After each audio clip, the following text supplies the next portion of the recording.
Hey guys, what's up? Welcome back to my channel. I'm thinking maybe I should change my intro and just say my actual name instead of my YouTube name. So yeah, my name is Queenie. Welcome to my channel, and this is me.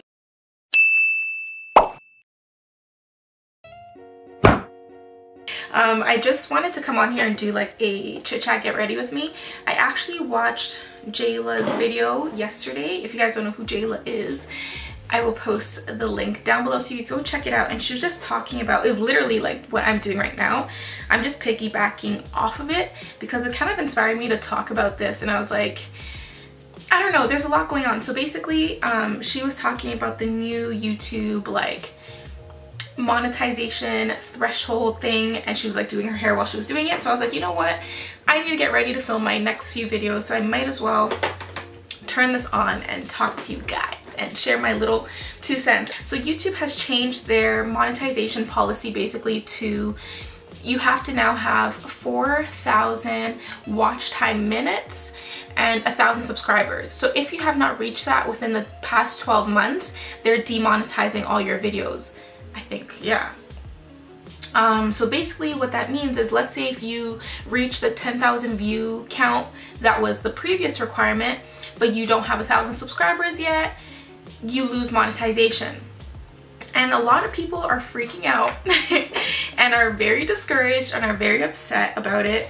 And I don't know, like when I first saw it, I wasn't very shocked, and not because, oh well, I already have my 4,000 watch time minutes, whatever. I just feel like YouTube did have, like, they made it easier for content creators at some point when things started to pick up.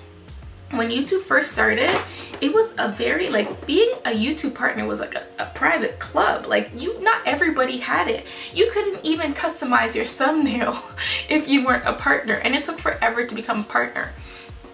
So the people who are on YouTube with millions of subscribers started at the time where it was difficult, and it's still not easy to maintain a channel and grow it to that size. So if you are discouraged because there is a new requirement, it's like you have to think about, what are you really doing it for? Because I don't know, I feel like it's not that hard if you are consistent and if you are doing it for the right reasons. Like if you are just doing it because you want to make some extra money because you see other people making money, that's not gonna work. Like, it's just not, that's not sustainable, because there will be times where your money drops. There will be times where, I don't know, something happens and your content just isn't picking up the way it used to, and you need to be able to know how to like make money in other ways, you know what I mean? And Jayla was saying how content creators are usually like, I guess, like multi-talented. So even if they're not making YouTube videos, they're doing makeup, or like they're like a makeup artist, or other things. I look bald. They're like a makeup artist, or they're like a videographer, or whatever. So this new requirement isn't that big of a deal if you are doing your thing. Like, people are like, oh well, I worked for all this and now it's being taken away. Nothing is being taken away though. Like, your subscribers are still there, your watch time minutes are still there. You just need to keep going so you can reach the new threshold to make some money. But realistically, when you're under 1,000 subscribers and not getting that many views, not like, if you're under 1,000 subscribers and you're not getting that many views and you're monetized, you're probably not making like bank, you know what I mean? And I'm saying that from my experience. When I was at that stage, what money?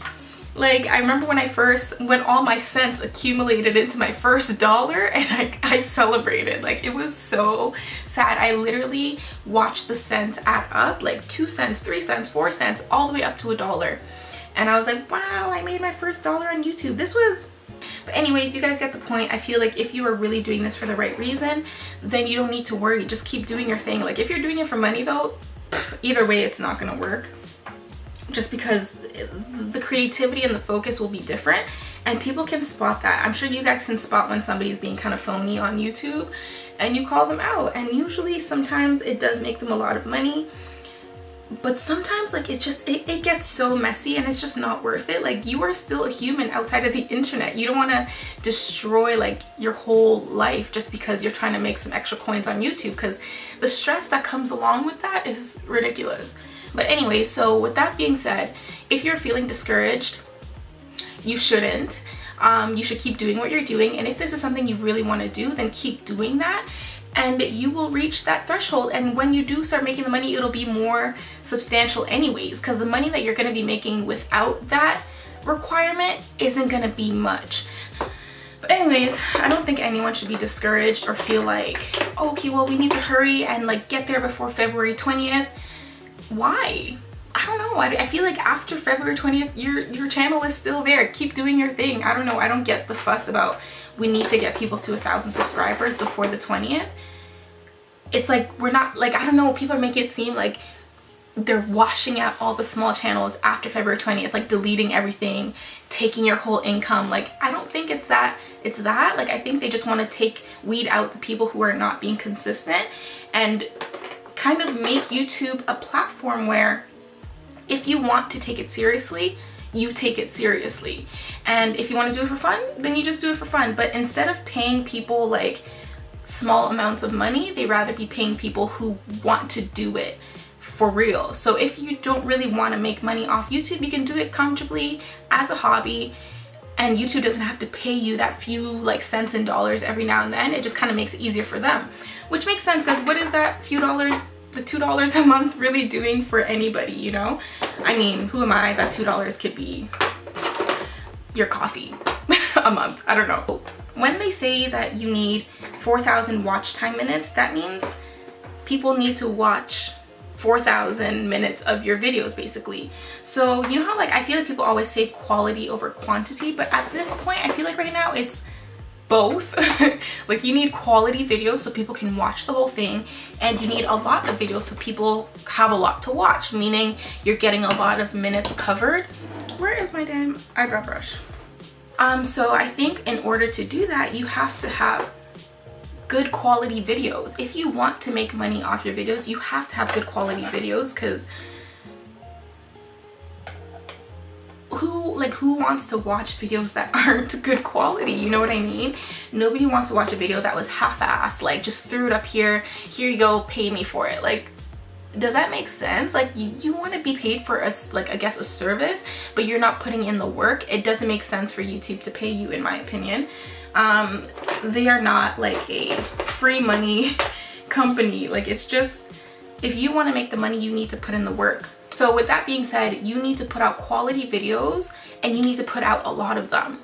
So you need to have the time and the skill basically to put out content that people will watch from beginning to end. And that is very difficult to do, but that's why you have to be creative and you have to spend time, and it's not easy.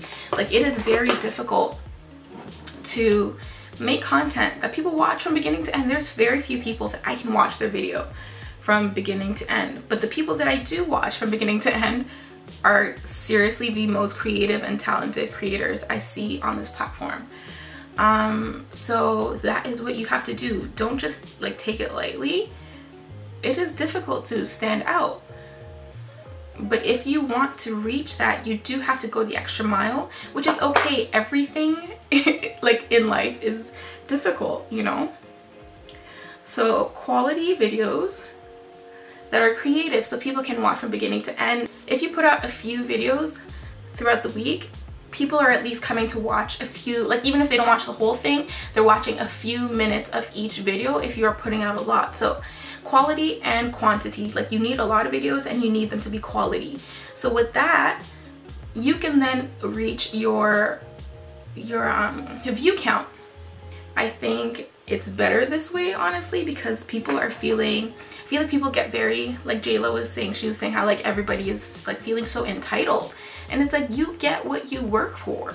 If you want something, you work for it. I feel like it's as simple as that. If this is something you really want to do, then I think just really work on it. It's like a job. And I remember when I first started doing YouTube, I had a friend who I went to school with who was on YouTube, and she was really making it work for her, and I was like, wow, like that's so amazing. I was asking her for tips, and she was like, this is a job. Like, if you want it to be a job, treat it like a job. Literally make a work schedule for yourself, and the days that you say, I'm gonna film this day at this time, you're working. So if someone texts you like, oh, can you come out tomorrow at 3, and that is in your shift that you made for yourself, don't go out. Say, I'm working, and work on your stuff, and then say, well, I'm free after this time. So make a solid schedule for yourself and actually put in the work, so then you make sure that you're getting everything covered. Okay, so I just finished powdering my face and like finishing my contour, and I just wanted to do that like quickly off camera because I was talking and getting distracted, so that's done. But anyways, with that being said, like I know you guys have probably heard this a million times, but just the whole be consistent, like, yes, that is literally the key to all of this. Just don't like take it seriously. If you want this to pay you and you want it to be a job, why aren't you working? That's why I'm confused. Like, people like show up to work. Let's say YouTube is your job. They show up to work when they're first starting. Let's say they're on probation, like 3 months probation.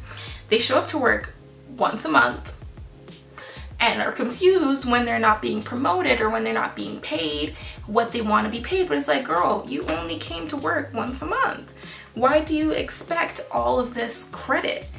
So I feel like if somebody wants to take it seriously, they'll take it seriously, and there is no reason to be discouraged. If you're just doing it as a hobby, then why does the money matter? You know what I mean? If you're just doing it because you enjoy it and you don't care about the numbers, who cares about the money? And if something happens and you grow, the money will come. I know it takes time, but again, like everything you do, that's work that pays you, will take time. So that's all I'm gonna say. I feel like don't be discouraged. No one should be discouraged. It makes me like upset that people would feel that way. Like, do your thing, girl, who cares? Don't listen to anybody. Anyways, this is my hair right now, and I'm actually not going to, what is going on? It just shrunk up. I washed it last night and put it into these twists. I feel like these would look really cute out though. I'll save that for another video. It's just washed with leave-in. So everybody was asking me how I did my turban in the last video, so I'm just gonna quickly show you guys. First thing I do is obviously, usually my hair is out and I'll tie it up into, can I even do this right now? Okay, that's not gonna work. I'm just gonna tie the front too. I'm gonna try to do this with this hair. And I'm gonna pin the back. Just to show you guys how to tie it, I would recommend putting your hair into an actual bun when you're doing this, but I don't wanna take out my twist just yet. So then I take my satin scarf to put it underneath, and I tie it like this. And I try to make sure I like slide my hair, if that makes sense. And usually there's a bun right here. So because there isn't, I'm just going to tie this in any way. Ooh. And then I'll take an elastic, because again, like usually there's a bun there, so there's something kind of holding it. I'm just gonna take an elastic right now. So if you haven't twists and you don't want to take it out, just kind of make a fake bun like this. Like how I'm doing, squish it in, try to make it look right. Let me bring this down. Okay. And then now I'm using this scarf. I love this material. It's all oily from my hair. So I need to wash that. But I got this from an actual scarf website. They have really good fabric, so I'll leave that in the description down below. What is this? Chiffon? I think. So yeah, I do the exact same thing I just did. And I'm gonna tie it. Just like this. And I tie it as tight as possible, making sure it's covering my ears. Like I said, usually there's a bun, so we're just gonna pretend. So I tied it, pretend this is my bun, brought it around my bun, held it, twist, twist,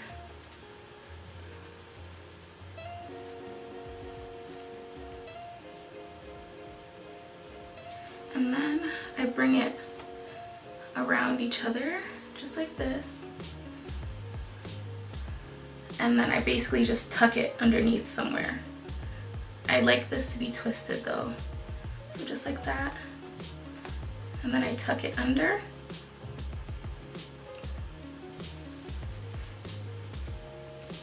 and then I bring this back and I tuck it somewhere else. I just find whatever is easy to tuck. So I know it looks different because my hair underneath is not the same, but if your hair is in a bun, you can literally do this exact same method and it'll look the same. So that is that. And then you can go ahead and push it back if you want. If you want, you can also pin it. Yeah, so that is how I wrap it. So if you don't have your hair in a bun, you can kind of make it work too. If you do have a bun, it kind of gives it a stable like center where you can wrap around. But it's that simple. That's what I do. And then I pull out my baby hairs, style it if I want. It's not everyday baby hairs though, you know? So yeah, I hope you guys enjoyed this video. I hope it kind of re-encouraged somebody. Let me know what your thoughts are on the whole situation, and let's talk. So for anyone who is wondering how I do this, this is how it's done. And I hope you guys enjoyed this video. I will see you all in my next one. Bye.